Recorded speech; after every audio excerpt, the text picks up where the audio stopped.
Assalamualaikum warahmatullahi wabarakatuh. Perkenalkan, nama saya Sylvia Renalicia SPD. Saya akan menyampaikan hasil cue card mengenai pembelajaran abad ke-21. Pembelajaran abad ke-21 itu merupakan pembelajaran yang dirancang untuk generasi abad ke-21 agar mampu mengikuti arus perkembangan zaman. Nah, ada 5 aspek utama yang perlu diperhatikan pada pembelajaran abad ke-21, yaitu yang pertama, tujuan pembangunan berkelanjutan.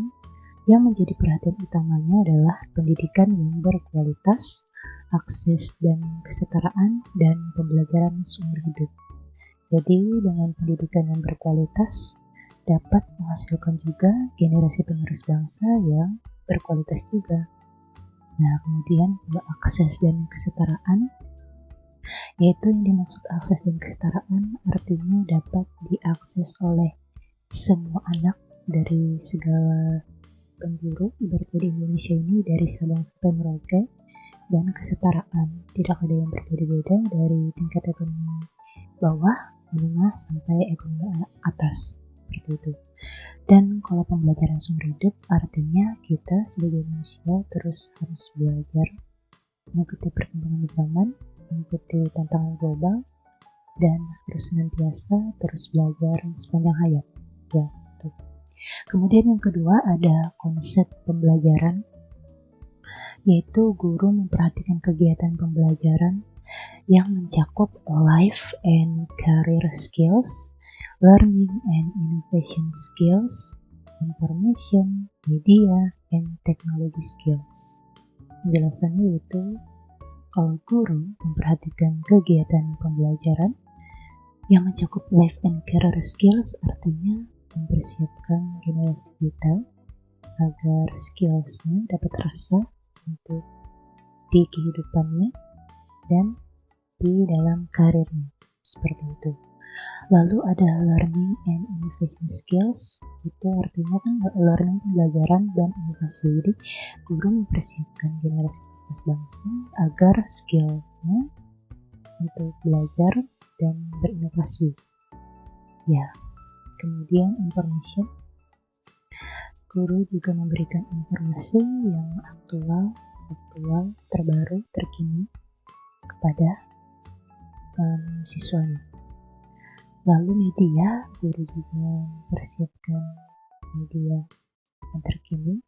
Seperti sekarang kan siswa-siswi sekarang senang dengan teknologi. Jadi media itu bisa dengan YouTube, bisa dengan sosial media, bisa dengan Google, seperti itu.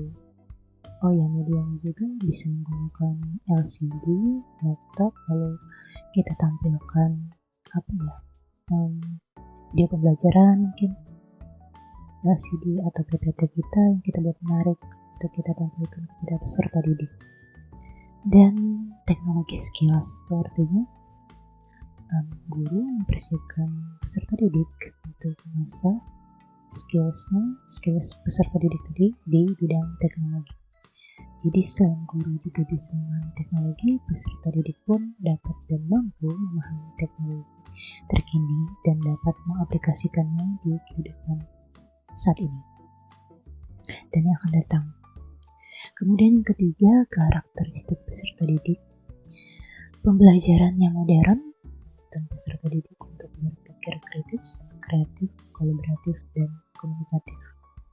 Ya, jadi karakter peserta didik abad 21 ini yaitu pembelajaran metode modern ya.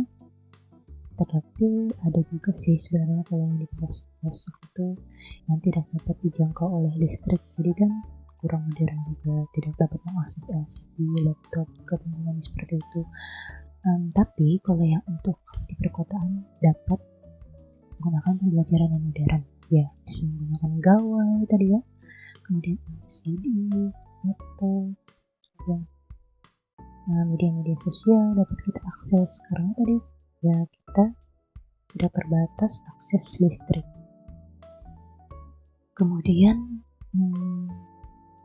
menuntun peserta didik untuk berpikir kritis tadi ya, agar peserta didik juga mampu berpikir kritis ya tadi, bukan hanya sekedar tahu tetapi juga memahami akan sesuatu hal tersebut, bahkan sampai tahapan mencipta tadi ya. Peserta didik juga mampu menciptakan sesuatu inovasi atau sesuatu hal yang baru dari sebuah pembelajaran yang guru berikan kepada peserta didik. Nah, kemudian kreatif, ya peserta didik juga kreatif, artinya dapat menciptakan sesuatu karya, ya tadi seperti misalnya pembuatan video podcast, misalnya ada tugasnya seperti itu, pembuatan video kalau untuk pembelajaran bahasa Indonesia ya, mungkin video pembelajaran drama mungkin lalu di-upload ke YouTube, ya tadi seperti itu kan kreatif.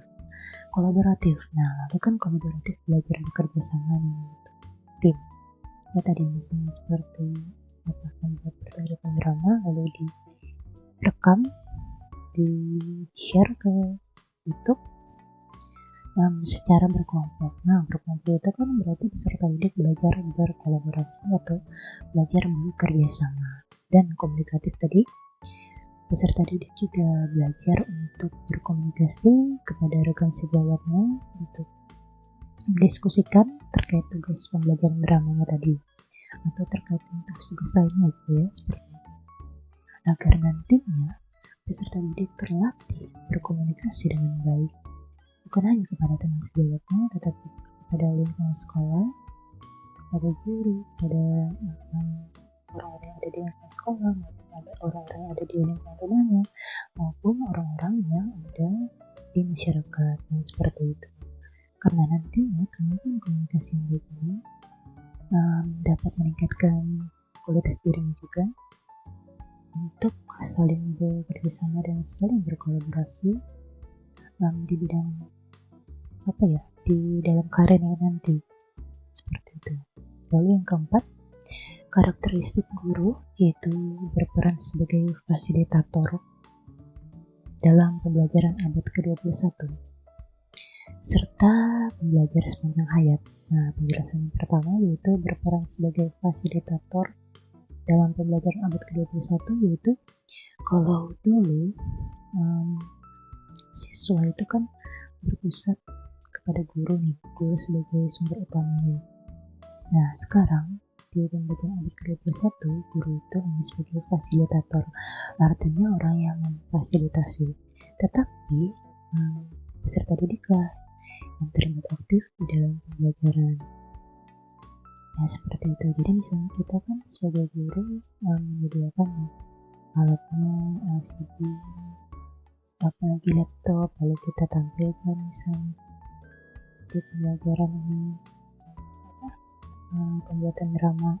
Nah, lalu nantinya siswa yang akan praktik untuk membuat drama secara berkelompok dan hasilnya akan di-share ke YouTube atau ke media sosial lainnya. Nah, lalu kalau guru pembelajar sepanjang hayat, artinya guru juga jangan cepat puas, harus terus berkembang sesuai dengan perkembangan zaman, sesuai dengan tuntutan global, era global, seperti pepatah Ki Hajar Dewantara, ya belajar sepanjang hayat, belajar seumur hidup. Tuturi Handayani ya, itu. Seperti itulah contohnya. Jadi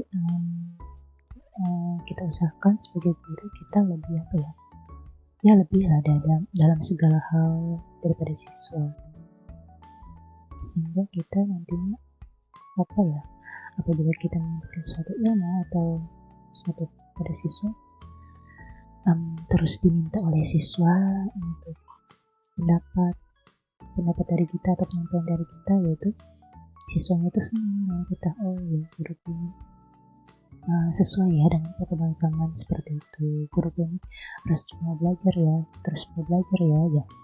aku maksudnya itu mengajar sepanjang hayat itu kita mengikuti siswa juga nih, siswanya canggih, siswanya bisa teknologi. Nah, kita kan jangan kalah juga dengan siswa, jadi kita harus belajar juga menggunakan teknologi, terus memberikan pembelajaran interaktif, menarik siswa, terus mengadakan seperti kayak kuis, quizzes, world dan lain-lain. Dan seperti itu agar kan siswa sekarang kan senang dengan media seperti itu. Nah, seperti itu ya. Nah, jadi penjelasan yang kelima lagi yang terakhir, model pembelajaran. Itu pembelajaran berbasis proyek dan pembelajaran berbasis masalah. Nah, ini banyak sekali digunakan pada pembelajaran abad ke-21. Pembelajaran berbasis proyek yaitu siswa nantinya akan menghasilkan suatu proyek, suatu produk ya biasanya secara kolaboratif, secara berkelompok. Itu tadi kan contohnya nih pada pembelajaran bahasa Indonesia, pembelajaran drama. Nah itu kan proyek tuh secara kolaboratif gitu, menghasilkan produk itu. Produknya itu ya tadi drama tadi yang akan di-upload, akan di-share ke media YouTube, seperti itu contohnya. Nah kemudian kalau pembelajaran berbasis masalah, yaitu pembelajaran yang kita sebagai guru siswa aktif berpikir kritis dan kita menyediakan suatu masalah untuk dipecahkan oleh siswa yang seperti itu. Jadi misalnya pada teks prosedur misalnya, kalau untuk pembelajaran bahasa Indonesia, anak-anak kamu pernah tidak membuat nasi goreng?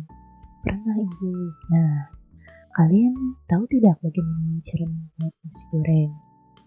Tahu ibu. Nah sebutkan dong kamu nasi goreng. Ya baik ibu, yang pertama misalnya siapkan ini, siapkan itu. Nah jadi kan itu kita sebagai guru mengasah kemampuan siswa untuk dapat memecahkan masalah ya tadi melalui contoh yang nyata tadi, membuat nasi goreng ya seperti itu. Jadi demikian penyampaian dari saya. Menurut pemahaman saya, salah khilaf mohon maaf. Wabillahi taufiq wal hidayah. Wassalamualaikum warahmatullahi wabarakatuh. Terima kasih.